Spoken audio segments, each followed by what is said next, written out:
Siang hari ini saya akan undang seorang pembicara wanita, dokter yang juga hai dokter. Nah, ini udah gabung bersama Halo. kita. Halo dokterku sayang, Dokter Asti. Selamat siang. Dokter Asti adalah narasumber yang cocok banget untuk saya ajak ngobrol tentang stigma, karena selain beliau ini adalah seorang dokter, akupuntur di area program hamil juga, beliau juga tempat curhatnya para wanita tentang segala-galanya ya Dok ya, tentang pernikahan dengan suami, tentang hubungan dengan mertua, tentang hubungan dengan ayah dan ibu kandung, tentang hubungan dengan saudara, lingkungan, dan semuanya.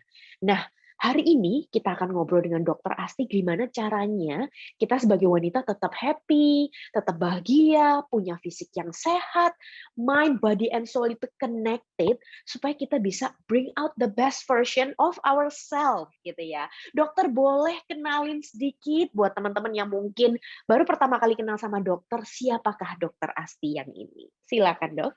Oke, halo semuanya. Saya adalah Dokter Asti ya. Saya founder dari Akupunktur Promil ya, @akupunktur Promil. Kemudian saya memang berpraktek sudah sejak 2006 itu saya prakteknya adalah praktek akupunktur, sudah tidak praktek umum lagi. Nah, fokusnya sudah pada woman, mulai dari kecantikan, kemudian merambah pada kehamilan, promil, dan breastfeeding. Jadi itu ya. Jadi saya juga seorang hipnoterapis, hipnofertility, dan hypnobirthing. Saya cukup ya. Terima kasih dokter perkenalannya. Dokter ini spesial karena pasiennya hampir kayak 99% itu wanita. Dok, pertanyaan Yes. pertama ini, sebenarnya sepanjang dokter praktek ya, hipnoterapi juga, membantu banyak perempuan punya masalah baik kesuburan, masalah kesehatan mental, well-being. Itu menurut dokter apa sih masalah utama dari jadi seorang perempuan wanita itu apa dok? Kalau dokter boleh ambil kesimpulan dari sekian lama praktek dan dengerin curhat dari para cewek-cewek ini? Kalau wanita itu selalu ingin sempurna, Nah, padahal nobody perfect, gitu ya. oke. Karena tuntutan dari mana-mana itu kita harus sempurna, padahal kan itu tidak mungkin bisa kita dapatkan, karena kita sekali lagi bahwa there's nobody perfect, ya. Karena mungkin sekarang zamannya Twiggy, semua orang pingin badannya kurus-kurus, sampai dia mengorbankan dirinya tidak makan, sampai kita anoreksia, bulimia, karena dia pingin kurus-kurus yang seperti itu. Nah, bahwa putih itu cantik, nah itu sempurna, yang bahwa kalau putih itu sempurna, padahal kan bahwa kita itu bisa sempurna, istilahnya begini, sempurna di saat yang tepat, di waktu yang tepat, itu baru sempurna. Kalau kita misalnya kulit putih, pastinya kalau hidup di Afrika gitu ya, misalnya itu kan melanin kita itu penting buat melindungi diri kita, kulit kita terhadap sinar matahari. Mengapa orang di Afrika sana kulitnya hitam? Tuhan itu sudah tahu bahwa maksudnya menempatkan orang itu dengan karakternya ya. Jadi kalau kulitnya hitam itu untuk menangkis sinar matahari. Begitu. Oke. Nah, semua orang pingin putih, semua orang pingin langsing, semua orang pingin, kok dia enak ya bicaranya pinter, kok saya diem aja. There's nobody perfect, semua punya karakter masing-masing. Problem muncul ketika seorang wanita itu ingin tampil sempurna dengan standar Yes, kesempurnaan yang diciptakan oleh mungkin media dan lingkungan, ya kan? betul. Tetapi kita sendiri sebenarnya punya karakteristik unik yang nggak sesuai dengan standar kecantikan itu ya, Yes, Dok ya. benar. Nah, Benar di banget. situ awal mulanya ketika wanita itu merasa, "Saya kok nggak sama dengan standar kecantikan itu," dan mulai melabel diri Betul. sendiri bahwa something wrong nih dengan aku, gitu Iya, ya, Dok, ya? iya, Something wrong benar. kalau kalau rambutku nggak lurus gitu ya, kan beberapa teman Iya, saya itu rambutnya ikal alami gitu ya, Dok, ya. Dia selalu benar. merasa, "Saya nggak cantik." Terus Iya, bentuk tubuh dia yang curvy gitu ya, saya iya, tapi gendut gitu ya Dok ya, nggak benar. cantik gitu. Nah, awal mulanya dari situ, lalu sudah, ending-nya tuh banyak ya Dok, ada yang Oh, banyak merasa, banget. mental health juga, bahkan Iya, fisik, kesehatan fisik fisiknya juga terganggu juga kena. ya Dok ya? Iya, karena dia Oke. mungkin karena ingin yang kurus pingin gemuk ya, yang Oke. gemuk kurus. Itu banyak sekali yang datang ke sini tuh. Kalau slimming program, slimming itu kan menjadi orang slim, yang kurus pingin slim menjadi lebih berisi, yang gemuk pingin kurus gitu ya. Nah, akhirnya dia mengorbankan dirinya. Oke. Mengorbankan dirinya, artinya kalau yang gemuk dia diet, pokoknya diet mati-matian, tapi begitu dia mencapai berat badan yang dia inginkan, kemudian dia lupa gitu ya. Terus dia menggunakan obat-obatan yang luar biasa ya, yang mungkin juga bisa merusak ginjalnya, merusak organ-organ di tubuhnya, tapi tidak peduli ya karena tuntutan itu tadi. Oke, dokter. Berarti apakah boleh saya simpulkan bahwa sebenarnya yang harus kita perbaiki startnya itu harus dari mindset kita? Yes, itu Oke. benar sekali ya. Jadi yang penting adalah kita tahu dulu bahwa nobody perfect. Ya, bahwa tidak ada orang yang sempurna. Tapi kita punya keunikan masing-masing. Dan keunikan kita itulah yang membuat kita menjadi lebih sempurna. Oke, sekarang masalahnya dok, bagaimana kita punya pola pikir yang sehat, pola pikir yang benar-benar nggak destruktif gitu loh, supaya kita tuh benar-benar kita sebenarnya memahami nobody's perfect itu kayak terms yang udah orang sedunia Iya, tahu ya dok, tapi betul. meresapi, menghidupi dan ngejalaninnya itu gimana dok? Jadi gini, ketika kita ngaca nih ya, kita ngaca, biasanya kan kita berkaca pada diri kita lihat, oh kok hidungku besar ya, gitu ya. Tapi kan kalau menurut orang Cina nih, kalau hidung besar tuh hoki. Nah, itu kita mencari apa yang bisa kita masukkan di mindset kita, sesuatu yang positif. Oh, Kita ambil yang positifnya di situ, bukan sesuai kita. keadaan kita ya dok berarti ya? Iya, sesuai dengan Oh. keadaan kita. Kamu kok hidup kan banyak juga orang yang suka bully ya, hidungmu kok Mhm. besar banget sih gitu ya. Mhm Nah, mhm mhm. kita bisa menangkalnya dengan kita bisa mengadop sesuatu yang positif di situ. Oke. Nah, misalnya nih Dok, kalau saya nih, misalnya saya merasa, "Oh, mata saya kok sipit ya?" Apa coba hal-hal positif yang bisa saya ngomong sama diri sendiri berkaitan dengan bentuk-bentuk fisik yang nggak saya sukai misalnya, Dok? Atau pipi Ya, saya kok tembem ya, gitu? oke. Saya jawab pipi tembem dulu ya, karena saya sering dibilang gitu ya. Pipinya tembem dulu waktu saya muda ya, saya sering melakukan terapi untuk mentiruskan ya, karena pada zaman itu memang tirus itu kayaknya semua orang tirus deh gitu ya. Tapi ternyata dengan beranjaknya usia itu apa ya istilahnya, itu ternyata menjadi kelebihan karena kita menjadi tampak lebih muda karena lebih berisi gitu. Nah, kalau sipit sebetulnya itu modal. Itu adalah Ya. modal ya, di mana kita sekarang kan banyak sekali term make up yang ke arah mata yang kucing itu ya dinaikkan, Ah, dikecil-kecilin ya. mhm. Nah, itu cat Mmm. eye itu. Jadi anggap ini adalah modal kita. Itu adalah Mmm. sumber daya di dalam diri kita yang bisa kita manfaatkan. Apa ya yang bisa kita kembangkan dari apa yang ada di dalam tubuh kita ini. Ya, ya, ya. Ini Dokter Asih sudah membagikan satu tips yang sangat aplikatif buat para pendengar pada siang hari ini ya.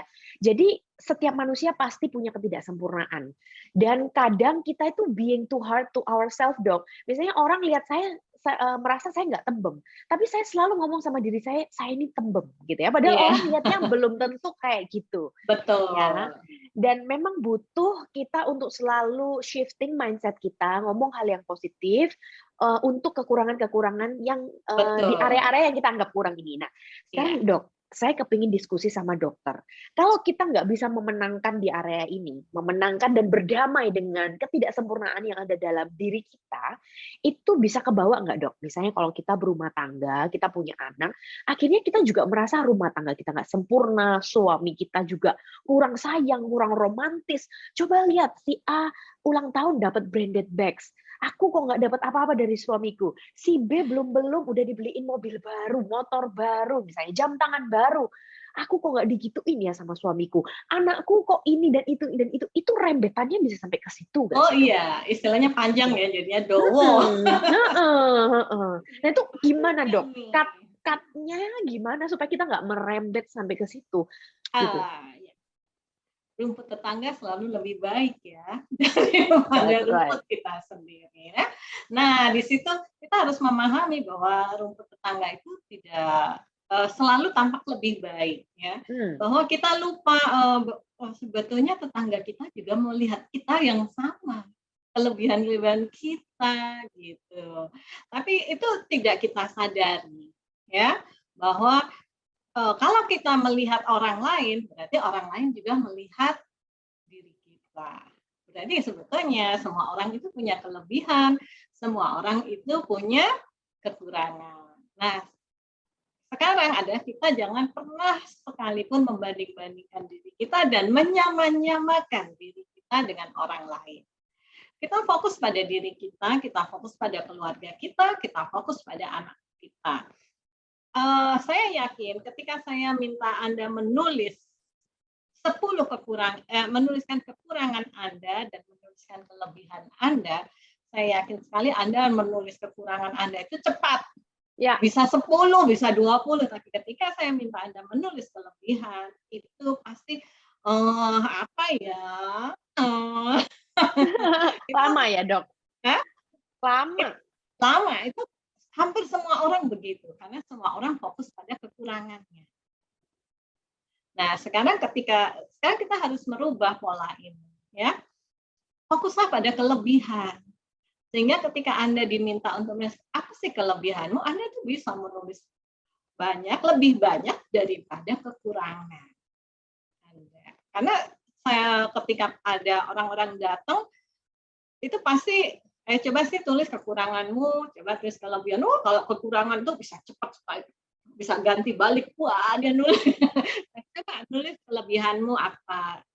Nulis satu, apa ya gitu, pakai gitu-gitu, pakai jeda-jeda gitu. Nah, berarti itu kan bisa melihat bahwa sebenarnya semua orang itu hampir sama ya. Lebih banyak melihat kekurangan yang ada pada diri kita dan fokus pada kekurangan itu dan sedikit perhatiannya pada kelebihan.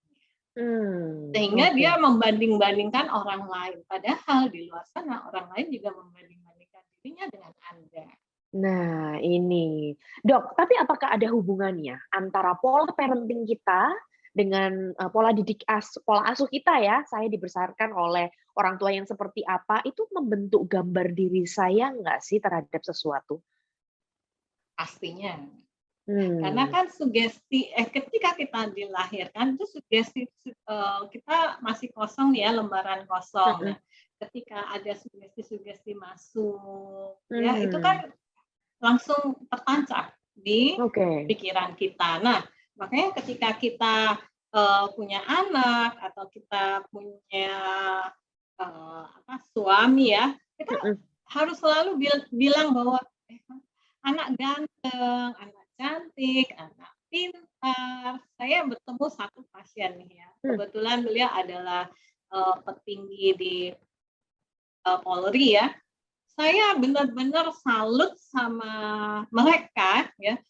Mereka punya 4 anak, yang terakhir selisih dengan kakak-kakaknya itu sekitar yang paling kecil itu sekitar 12 tahun sama yang kecil ini laki ya, Mmm. kebetulan laki ya, yang lahir yang terakhir ini laki. Mereka itu sudah memanggil si anak kecil ini Dan, komandan. Oh, Dan wow. Cahyo namanya. Dan. Mhm mhm. Nah, jadi saya bilang, oh anak ini dalam mindset-nya sudah dibentuk bahwa nanti dia Dia akan akan jadi menjadi seorang seorang komandan, komandan. seorang Nah, pemimpin ya, Dok, ya? seorang Heeh pemimpin. heeh heeh Padahal heeh. sebenarnya apa sih Dan itu? Saya tanya kan kalau Mhm. orang Jawa kan Den gitu ya. Tapi oh ternyata komandan Dok katanya gitu. Oke, Jadi luar panggil biasa. Dan terus namanya. Nah, ini pesan untuk para wanita yang siang hari ini nonton, berarti kata-kata positif yang kita tanamkan kepada suami, kepada orang-orang di sekitar kita, itu bisa membantu mereka untuk, apa ya, membentuk citra Iya, positif dalam diri mereka ya, betul. Dok, ya. Betul Nah, banget. kalau misalnya nih, Dok, bagaimana kata-kata positif ini bisa membantu diri kita sendiri, diri kita sendiri dulu, Dok, gimana? Oke ya, jadi gini, sederhana aja, sederhana. Ketika Anda eh, pingin pingin langsing nih ya, pingin Mhm mhm. langsing, pingin turun berat badan. Kata-kata negatif tidak, jangan, itu tidak akan didengar oleh pikiran bawah sadar kita, pikiran kita. Jadi ketika Anda ngaca, aduh aku kok gemuk, maka terjadilah gemuk. Oke. Ya, aduh aku nggak mau, tidak mau gemuk. Nah, Mhm. tidak ini tidak didengar oleh Yang masuk gemuknya ya, Dok? gemuknya, mau gemuknya. Mmm. Mmm. Nah, jadi hal sederhana, misalnya Anda beli obat nih ke apotek Mhm ya, mhm. beli obat ke apotek, kemudian Anda misalnya beli obatnya, jangan obat, vitamin ya, beli vitamin. Aku beli vitamin karena tidak mau sakit. Oke. Sama aku beli vitamin supaya sehat. Kira-kira dua orang ini karakternya sama nggak? Beda pasti ya, Dok, ya? Ya, kalau aku Mmm. beli vitamin ini karena tidak mau sakit, berarti dia kan sebelumnya sakit-sakitan. Mhm mhm mhm Ya, mhm. tapi aku beli vitamin supaya sehat, berarti dia pingin sehat terus. Mhm mhm mhm. Oke, Nah, itu wow. kata-kata yang kita memang agak sulit, tapi Mhm bukan mhm. berarti tidak bisa. Oke. Nah, berarti kita juga bisa apa ya, ngomong kata-kata positif, kata-kata yang penuh dengan kasih kepada diri kita sendiri untuk membantu kita sendiri ngadepin banyak tantangan, banyak stigma yang ada di masyarakat, banyak tuntutan yang bikin kita nyesek. Itu bisa ya, Dok, ya? Bisa banget, Nah, itu bisa. mental state kita harus seperti apa kalau kita mau ngomong kata-kata positif, Dok? Apakah harus di pagi hari, setelah bangun, atau gimana, Dok? Hmm, jadi gini, gelombang otak kita itu ada alfa, Hmm. beta, delta, dan theta ya. Nah, Mhm. kita yang paling banyak bisa masuk itu sugesti masuk itu pada saat di alfa dan theta. Di Oke. mana kondisinya itu kita hanya bisa fokus di satu sampai dua fokus aja. Jadi Mhm kalau mhm. kita sedang bekerja, kita fokus di banyak itu beta, itu nggak Mhm bisa kita. mhm. Tapi kalau kita hanya fokus di satu sampai dua fokus aja, itu kita bisa sugesti diri kita. Misalnya kita lagi mau tidur nih, kita kan fokus Mmm. sudah, tinggal cuman mau tidur. Nah itu kita bisa memberitahu atau kita bisa afirmasi diri kita untuk, oh ya, besok semuanya akan berjalan dengan lancar. Besok Mmm. saya sehat sempurna, Oke. gitu. Mhm Ya, mhm mhm. kemudian pada saat bangun tidur masih masih ngantuk-ngantuk itu masih Mhm. yang belum ya sebelum pegang handphone nih, sebelum pegang karena kan kita Mhm. mau tidur tuh yang terakhir dipegang handphone. Yes. Sebelum tidur yang dipegang pertama pasti handphone ya. Mhm mhm. Nah, sebelum itu kita sudah bersyukur dengan, "Oh, aku sehat sempurna. Mmm. Terima kasih tubuhku karena aku sehat." Wow, melatih gratitude atau bersyukur memang saya dengar-dengar, saya baca di banyak sekali literatur, itu justru memberikan impact yang sangat positif pada diri kita sendiri ya, Dok, ya. Oh, Nah, betul. kalau kepada diri kita sendiri, kita bisa mengkondisikan sebelum tidur atau pas awal bangun tidur sebelum Bangun kita tidur, beraktivitas gitu ya, Dok, betul. ya. Nah, kalau sama teman, sama suami, sama orang tua atau orang-orang di sekitar kita yang mungkin punya masalah minder, nih saya langsung bacain salah satu pertanyaan dari Sis Priska ini, merasa minder dengan dirinya sebagai perempuan karena dia merasa lingkungannya itu tidak mendukung. Bagaimana peran kita sebagai teman untuk bisa ngasih afirmasi positif ke dia, Dok? Oke. Jadi ketika kita menginginkan seseorang itu berubah, kuncinya ya, ketika kita menginginkan seseorang itu berubah, maka kita juga harus merubah diri kita sendiri dulu, ya. Wow. Karena kita tidak mungkin bisa merubah orang lain, Mmm. sedramatis itu sebelum kita juga merubah diri kita. Artinya kita melakukan pendekatan pada orang itu, kita juga merubah diri kita, stigma kita Mmm. terhadap diri kita, bahwa kita bisa kok jadi orang yang membantu dia, Oke. gitu. Goals-nya apa dulu? Oh, goals-nya supaya dia bisa diterima. Diterima kita tidak bisa mengontrol orang lain untuk Hmm. menerima dia. Ya. Tapi karena kita harus mengontrol banyak orang nih berarti ya, yang bisa kita kontrol adalah orang yang mau kita kontrol. Ini benar mau nggak kita kontrol untuk kita angkat dia untuk bisa menerima dirinya dulu. Karena minder kan berarti di mindsetnya dia. Kita meyakinkan dia bahwa dia kamu cantik kok, kamu gini kok, kamu gitu. Tapi bahasa cara kita menyampaikannya adalah kamu nggak jelek kok. Wah ini kamu nggak jelek kok, nggak bisa. Karena yang diterima dia jeleknya, kamu jelek. Kamu nggak gemuk kok, ngapain sih kamu? Nah itu seolah-olah justru menyalahkan kan? Kamu tuh ngapain sih kok gitu? Kamu itu nggak jelek, kamu itu nggak ini, kamu itu loh ya nggak goblok kan, kadang orang bilangnya gitu. Pintar, kamu cantik, kamu itu baik. Tapi karena berarti apa yang terjadi? Kita harus berubah diri kita dulu. Wow. Kita merubah diri kita dulu, bagaimana cara berkomunikasi kita terhadap orang sehingga orang itu menjadi juga berubah. Sama seperti ketika kita sama seperti kita mau merubah suami. Kalau misalnya ya namanya pria ya, kadang-kadang kan naruh handuk sembarangan. Nah, kemudian kita sebagai istri kadang sebel. Nah, kita sudah dikasih tahu loh, kamu tuh pancen males. Nah, itu kan kata-kata itu justru sugesti buat suami. Aku dikatakan males gitu ya. Akhirnya apa yang terjadi? Dia malas. Kamu itu naruh kok mesti sembarangan. Nah, itu berarti kan sebetulnya apa yang dilakukan suami kita, apa yang dilakukan dia, itu karena kita selalu menyuruh dia malas, selalu menyuruh kita, mensugesti dia untuk menaruh itu sembarangan.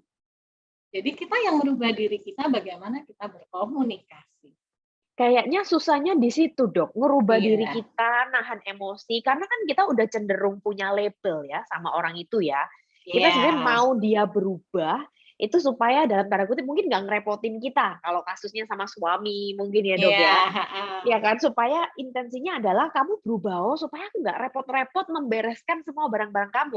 Tapi justru Dokter Asti ngasih tips kita dulu yang harus berubah, ya kan, kita dulu yang harus tahu caranya pendekatannya, dan kita merubah pandangan kita tentang dia dulu ya, Dok ya. Betul. Supaya kita bisa bantu dia ya. Wow, this is powerful. Ya. Jadi kita nggak akan bisa menolong orang lain kalau kita sendiri dalam berkomunikasi masih berkomunikasi yang lama istilahnya ya. Dengan cara yang lama. Dengan cara ya, Dok, ya. Dan ini berlaku untuk kita di rumah, kita sama saudara, kita dengan teman kerja, itu juga berlaku seperti ini ya, Dok? Iya, benar. Ketika kita merubah semuanya, merubah cara kita, hanya cara berkomunikasi aja ya, berkomunikasi menjadi bahasa-bahasa positif, maka orang itu seperti diajak gitu. Wow, luar biasa. Ini mungkin juga bisa jadi bekal ya buat teman-teman yang masih punya anak yang baby atau masih dalam masa menunggu 2 garis kayak saya. Ya, Dok ya. Karena kadang kalau suka jengkel sama misalnya anak kecil gitu, kayak bawaannya kepingin ngamuk duluan, Dok. Bukan kata-kata positif yang keluar akhirnya ya, Dok ya. Kata ngamuk misalnya ya, ngamuknya bahasanya positif. Cara ngamuk bahasa positif gimana, nadanya Dok? tinggi ya, mungkin nadanya tinggi tapi bahasanya positif. Contoh, Dok. Misalnya suami, anak lari-lari nih, anak lari-lari ya. Kita kan bilang, aduh kamu jangan nakal. Gitu. Ya, nadanya tinggi, kan hati-hati. Beda. Cuma ganti kata-kata tapi ekspresinya sama nggak apa-apa ya, Dok ya? Nggak apa-apa. Oke. Ganti ininya aja, statementnya. Karena statement itu kan dia dengar. Oke. Dan itu bisa masuk di informasi, itu bisa masuk ke pikiran bawah sadar. Jadi misalnya anak naik kursi, kemudian orang tua bilang gini, hati-hati ya, yuk turun, pasti dia turun. Tapi ketika kita bicaranya naik terus, nanti naik jatuh kapok ya. Itu kira-kira dia disuruh apa? Dia disuruh jatuh. Iya, betul. Anak kecil mungkin prosesnya bingung ya. Aku ini disuruh apa gitu ya, Dok ya. Iya, nah ketika dia bilang naik tangga, naik kursi itu nanti kamu jatuh Mhm. kan, benar kan mama bilang, oh, memang mamanya yang bilang Mamanya nyuruh gitu. jatuh memang Iya. gitu ya, Dok, ya? Oh, wow, this is powerful. Jadi kita ambil opposite-nya, cari Heeh opposite heeh. yang positifnya apa. Jadi kita Heeh bisa heeh. ngelis nih, oh iya, misalnya suamiku punya kebiasaan Ya. meletakkan handuk sembarangan. Jadi Mhm. kira-kira kata-kata apa yang cocok, positif untuk Heeh. eee, supaya suami saya itu menjadi meletakkan di tempatnya. Ya bilang aja, habis ini handuknya ditaruh di tempatnya ya, bukan ngomel. Oke. Oke, dicoba Nah, dicoba karena kan dicoba. ya, tapi menariknya adalah ketika kita berusaha untuk memikirkan kata positif apa yang keluar, terus sebenarnya kita sedang being mindful, ambil jeda sama diri Betul. sendiri, Iya, sebelum keluarin omongan dipikir dulu. Karena saya suka benar. tipenya memang agak impulsif, Dok. Kalau negur orang kayak, "Kok gini kamu ya? Kok kamu gini?" Kan udah dibilangin berkali-kali gitu. Jadi memang saya harus rubah kayak, dengan kata-kata yang lebih Iya, encouraging gitu ya, Dok, ya. heeh. Jadi kita Kalau ambil semua sisi positifnya. Oke, kalau tentang kepercayaan diri yang ingin dibangun dalam diri, Dok, bagaimana kata-kata positif ini bisa membantu diri sendiri untuk lebih pede, Dok? Nah, percaya diri itu kan bermacam-macam aspek ya. Misalnya, kayak misalnya seseorang, saya lah contohnya ya, misalnya saya pada saat, eee, mau dulu tuh kan banyak istilahnya pembicara on stage ya, Ya, mhm heeh, on mhm. stage. Nah, eee, kita kita ambil bahwa kita mau apa di saat yang itu gitu. Jadi kita ngomong sama diri kita, nanti saya lancar dalam berbicaranya, Oke. nanti saya lancar berbicara, saya bisa menjawab pertanyaan semua audiens, kemudian tidak pernah lupa bahwa saya cantik, menarik, menawan, mempesona. Oh, Nah, wow. jadi ketika saya naik panggung, naik on stage, itu saya sudah percaya diri saya di on stage itu. Nanti begitu kita situasional, Oh, dalam oke. dalam, bekerja nggak bisa misalnya, kita mau mau apa ya, ketemu klien nih, oh Mhm. saya nanti akan lancar bicaranya, padahal klien kan maunya didengar. Oke. Heeh heeh Nah, heeh jadi heeh heeh. saya kalau sudah gitu, misalnya ada yang hal yang nggak cocok nih sama kita. Di telinga kita punya telinga 2 untuk mendengar, ya sambil gini-gini, telinga 2 untuk mendengar, jadi Heeh diem heeh heeh. akhirnya untuk Heeh heeh. mendengar. Jadi, percaya percaya diri itu benar-benar Anda maunya di mana, tidak semua orang sama keinginannya menjadi percaya diri. Jadi case by case ya, Dok, ya? Tadi tipsnya Betul, kita bayangin dulu keadaannya seperti apa, kita gambarkan dalam, benak kita, terus kita kita maunya kepingin apa? seperti apa idealnya Iya, ya?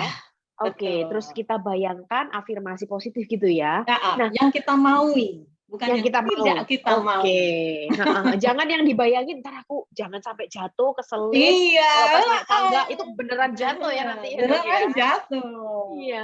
Nah, mungkin gitu. teman-teman bertanya-tanya, ini ngobrolnya sama seorang dokter praktisi akupuntur, tapi kok ngobrolnya di area-area yang tentang, ini ya, mental, afirmasi. Heeh, Soalnya Dokter Asti ini juga seorang praktisi hipnoterapi yang membantu banyak sekali pasangan, untuk punya anak, namanya hypnofertility, dan hypnobirthing, untuk melahirkan tanpa rasa sakit, gitu ya. Nah, sekarang saya mau coba ngobrol sama Dokter Asti tentang area di akupuntur program hamil, silakan. ya. Nah, akupuntur, Dok, bagaimana apa aja sih kasus-kasus yang bisa dibantu akupuntur? Karena saya memang, juga pasiennya Dokter Asti, saya juga akupuntur di Dokter Asti, dan bagaimana, secara ilmiah bisa dijelaskan, bagaimana akupuntur ini bisa membantu kita untuk rileks, lebih cepat tidur, tidur lebih pulas, membantu kita mood lebih baik, membantu kita lebih langsing, membantu kita melancarkan peredaran darah, bahkan sampai membantu kesuburan. Ini penjelasan ilmiahnya kok kayak satu untuk semua gitu. Itu gimana, Dok? Oke, jadi ya akupunktur itu kan pengobatan dari China ya, traditional Mhm, Chinese medicine. Nah, itu kan sudah ada sejak 5.000 tahun sebelum Masehi. mmm, Nah, awal-awalnya sih untuk raja-raja, begitu rajanya nggak sembuh, si ininya, yang akupunkturisnya itu, apa namanya ya, orang tabib ya, si Tabib. tabibnya ini dibunuh, dimatikan zaman Oh, dulu. oke. Ya, terjadilah sebuah formula titik-titik itu, ya. Nah, ternyata akupunktur itu bisa untuk segala usia, mulai dia baru lahir sampai dengan lansia. Oke. Dan bagus banget untuk pencegahan. Jadi Pencegahan. sebetulnya iya, karena kan kita supaya kita tetap sehat ya kita harus menyehatkan diri kita ya, mencegah segala sesuatu, stamina kita tingkatkan. Tapi juga bagus untuk kesehatan. Jadi selain mencegah dia bisa juga untuk mengobati. Oke. Nah, dari sini bahwa kunci dari akupunktur itu dengan ini apa namanya meridian ya, titik-titik meridian, jalur-jalur meridian. Kita bekerja kalau bicara dengan Chinese medicine maka kita bicara tentang energi atau qi. Oke. Setiap organ itu bisa bekerja kalau ada energi. Ya, paru-paru bisa mengembang mengempis karena ada energi. Darah bisa mengalir karena ada energi. Jantung bisa berdetak karena Berdenyut. ada energinya ya. Nah, akupunktur bekerjanya di fase-fase energi ini. Ada energi, kalau energinya terlalu tinggi juga nggak bagus. Energi terlalu rendah juga nggak bagus. Yang penting adalah balancing, kestabilan. Dimana kalau semuanya itu bagus, stabil istilahnya, maka seluruh organ kita itu bekerja dengan sangat optimal. Wow, luar biasa. Dok, kalau pengelolaan emosi, itu apakah bisa dibantu juga dengan akupuntur, Dok? Oh, bisa ya, karena pada saat kita emosi itu kan semua organ kita deg-degan ya, adrenalinnya kan meningkat, deg-degan, kemudian kita menjadi sulit tidur dan lain sebagainya ya. Nah, itu bisa istilahnya kalau ini titik kestabilannya. Berarti kalau semuanya itu di atas, maka dengan akupunktur dia dikembalikan. Dibalancekan ya. Di-balance-kan. Jadi ada titik-titik relaksasi, titik-titik yang bisa membuat misalnya otot kita itu tegang, maka itu bisa direlekskan dengan akupunktur. Oke. Susah tidur, insomnia, matanya merem tapi ininya bekerja terus kita bantu dengan akupunktur. Karena ada titik khusus di situ. Ada namanya titik dewa, namanya Pai Hui. Pai Hui itu titik dewa untuk relaksasi. Wow, tapi selalu tentunya saya tusuk di sini. iya di sini ya, Dok ya. Oke, Iya. di Itu langsung kepalanya. shutdown biasanya. Oke, itulah kenapa alasan setiap kali selesai akupuntur saya tuh selalu merasa enteng gitu ya, Dok ya. Iya. Oke, tapi akupuntur ini kan mendukung ya, Dok. Kita harus kalau misalnya saya lagi program hamil, tentunya nggak cuma akupuntur, tapi program hamil yang lain, gaya hidup sehat, ya kan, Oh itu juga yes, penting ya. betul, Nah, sangat. kalau bicara tentang pengelolaan emosi, Dok, selain dibantu dengan akupuntur, sebenarnya apa yang harus kita lakukan sih? Karena ini ada saya sekalian baca pertanyaan dari Sis Devina itu. Mudah stres dan mudah kepikiran sama opini orang.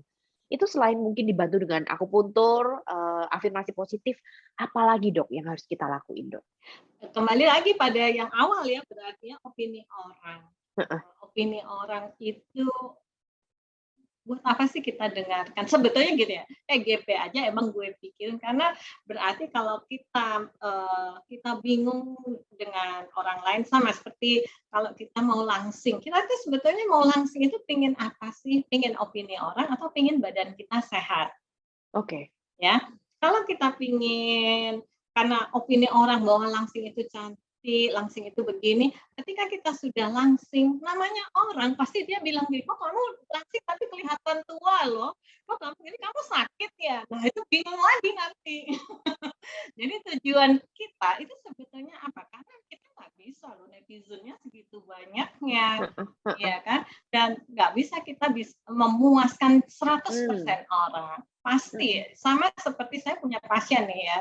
Dia mau slimming akupunktur. Ternyata dia ketika saya tanya apa sih, kenapa sih kok mau sudah ikut berapa program. Oh, sudah ikut banyak program. Terus loh ini kan bagus, dia pakai produk yang sekarang lagi ngetren ya. Itu terus turun nggak pakai itu kan mahal, pas beberapa pasien itu bagus gitu. Oh iya turun dok, tapi saya akhirnya berhenti. Kenapa? Karena ketika saya ketemu di rapat gitu ya, terus atasan saya bilang, loh kamu kok gemuk, perutmu kok besar, padahal saya sudah turun 3 kilo dok. Nah terus akhirnya berhenti, kan rugi gitu loh, rugi buat dirinya. Jadi menurut saya cari sisi yang memang benar-benar kalian, standarnya itu ada di diri kalian, bukan standarnya ada di orang lain ya dok. Betul, karena orang lain itu lebih suka mencari kejelekan kita daripada kebaikan-kebaikan kita. Pasti itu semua orang. Yang dilihat pertama adalah negatifnya. Kamu langsing sih, tapi pasti ada tapinya. Kita pikirin tapi kita nggak jadi deh. Luar biasa. Ini yang golden kalimat yang menarik adalah jangan meletakkan standar kita di orang lain. Karena kalau kita harus dengar setiap omongan orang itu kayak never ending, gak ada habisnya ya dok. Benar. Oke, balik ke akupuntur nih. Akupuntur sebagai salah satu tindakan untuk mencegah, mendukung pengobatan, mendukung kesehatan, dan juga untuk merelaksasi kita ya. Jadi untuk overall health itu bisa. Sekarang masuk yang lebih teknis. Kalau akupuntur itu berarti itu kita menusukkan jarum dengan ukuran tertentu ke titik-titik meridian yang ada dalam tubuh, gitu ya dok ya? Yes. Oke. Nah, sebelum dokter tahu titik mana yang dokter tusuk, itu apakah kita yang cerita ke dokter keluhannya seperti apa atau bagaimana dok? Jadi sebetulnya di awal pasti ada anamnesa ya.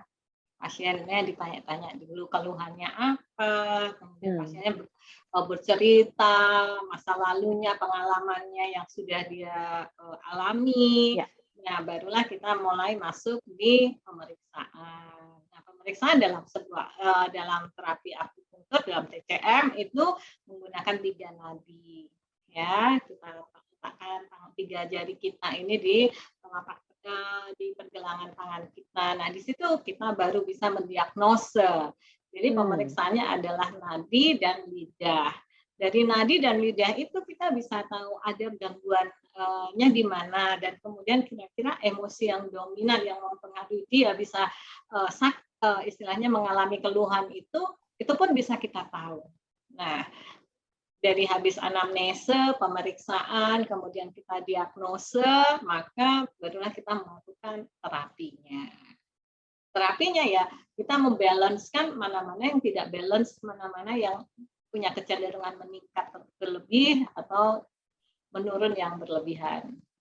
Oke, jadi ada analisa by interview sama dokter cek dari nadi ya dok ya? Betul. Oke, dok, kalau ilmu akupuntur ini sebenarnya selaras nggak sih dengan Western kedokteran dok? Menurut dokter kan belajar ilmu Western. Betul. Juga, belajar Chinese, itu selarasnya di mana dok?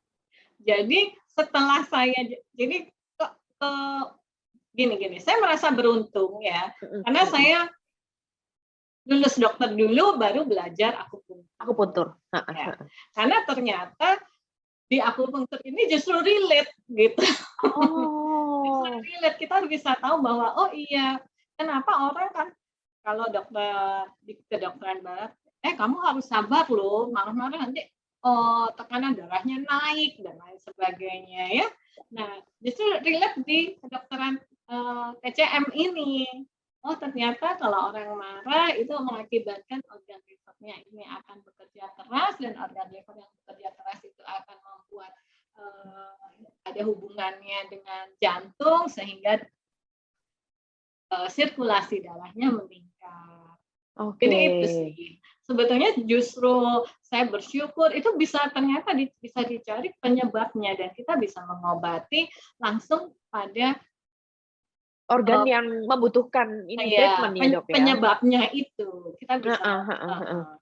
Oke, nah penyakit apa yang sangat ampuh diobati dengan akupuntur dok? Ini ada yang bertanya rematik nih dok salah satunya. Kalau rematik, karena rematik artritis yang autoimun ya, penyakit-penyakit degenerasi, memang kan secara aging proses itu ya sudah pasti terjadi ya. Nah, kita hanya bisa menghambat untuk lebih progresif supaya dia tidak progresif. Dan kita bisa membantu untuk mengurangi gejalanya, rasanya. Jadi kalau misalnya nyeri-nyeri, linu-linu, dan lain sebagainya, itu kita bisa bantu untuk mengurangi rasanya. Tapi proses itu akan terus berjalan, kita banyak bantu untuk supaya tidak menjadi progresif. Karena manusia itu ada aging prosesnya. Luar biasa. Dokter, thank you banget siang hari ini 1 jam bareng saya ngobrol. Boleh kasih closing statement nggak dok buat kita para wanita yang terkadang banyak tuntutan, lelah, tapi kita harus tetap tersenyum, menjalankan peran sebagai ibu, istri, dan lain sebagainya. Kasih tips dong dok, biar kita bisa jadi versi terbaik dalam diri kita dan menjalani hidup ini dengan penuh kebahagiaan. Oke, buat semua ya para wanita bahwa kita harus tahu bahwa nobody perfect ya. Standarlah menjadi best version versi Anda sendiri bukan versinya orang lain. Karena Anda akan menjadi lelah ketika Anda mencoba menjadi versi orang lain. Capek sekali dan izinkan diri Anda kalau ingin menangis, menangislah. Ya, it's okay to feel sad, it's okay to feel angry, tapi Anda juga harus tahu bahwa Anda harus punya waktu untuk diri Anda sendiri ketika Anda ingin menangis, menangislah. Karena itu perlu untuk melepaskan semua rasa, setelah itu Anda kembali lagi pada stage-nya yang memang Anda dibutuhkan di situ. Thank you so much, Dr. Asti. Love yourself, nobody's perfect. Selamat siang, Dr. Asti. See you around.